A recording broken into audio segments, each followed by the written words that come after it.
લોકો હંમેશા કહેતા હોય છે કે પુરુષ જે હોય એ ઘરનું માથું હોય છે, માથું.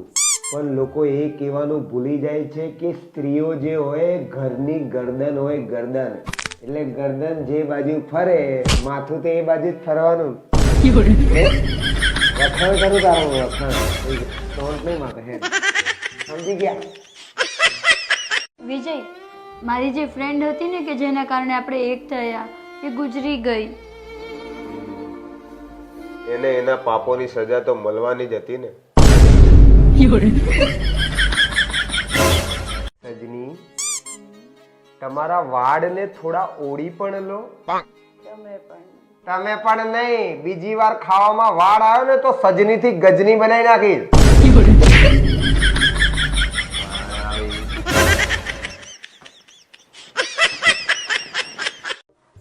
વિચારો, હું ના હોત તમારી જિંદગીમાં તો તમારું માથું કોણ દાબી દે? અરે તું ના હોત તો માથું દુખતય નહીં ને. હે ભગવાન, મને લાગે હું તમને મારો જીવ આપી દઈશ ને તોય તમે ખુશ નહીં થાવ. અરે એવું કઈ નહીં, એકવાર તું ટ્રાય તો કર.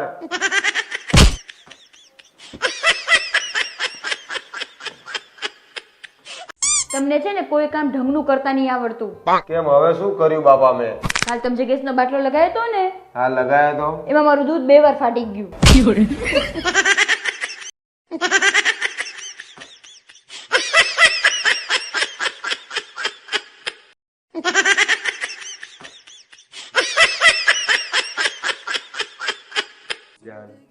તું મારા હૈયાનો હાર છે. હું 100 વર્ષ સુધી તારી જોડે ને જોડે રહીશ અને 100 વર્ષ સુધી તને પ્રેમ કરતો રહીશ. બરોબર. પછી બીજે કે ડાફોડિયા મારવા છે? અરે યાર, તું હર વખતે રોમેન્ટિક મૂડ ને પથારી કેમ ફેરવે હે? નીકળ. લગન પછી હે ને અમારા પતિઓની જિંદગી ખરાબ થઈ જાય. ના અમે કઈ બોલીએ કે ના કઈ દે, અમને બોલવા તો દેતા જ નહીં તમે લોકો. બાપડા, એક લેખકે લખ્યું હતું કે અમારા પતિઓને પણ બોલવાનો હક હોવો જોઈએ. જોયું ને, એ ખાલી લખીને જ ગયો ને.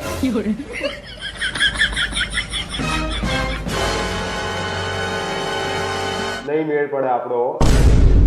તમને કઈ ખબર પડે છે કે બાયડીને ખુશ કઈ રીતે રખાય? બાર આટો મારવા લઈ જવાય, શોપિંગ કરાય, થોડી પ્રેમ ભરી વાતો કરાય.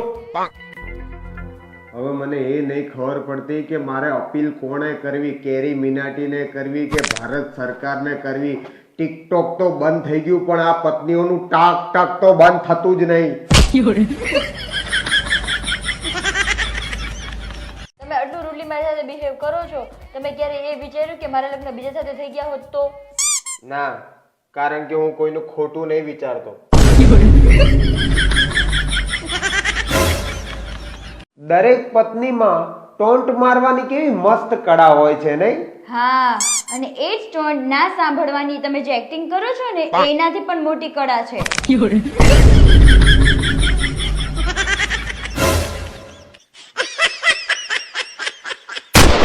એવો જમાનો આવી ગયો, બાજુવાળાની પત્ની ચા પીતા પીતા મરી ગઈ.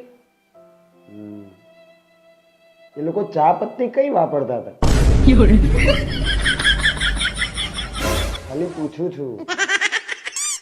લો, અમારું છોકરું સંભાળો. કેમ? તમારો અવડું મોટું છોકરું હું સંભાળતી?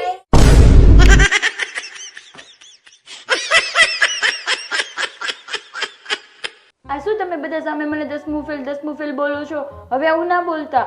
આ નહીં બોલું, બસ હવે 9મું પાસ એવું બોલીશ.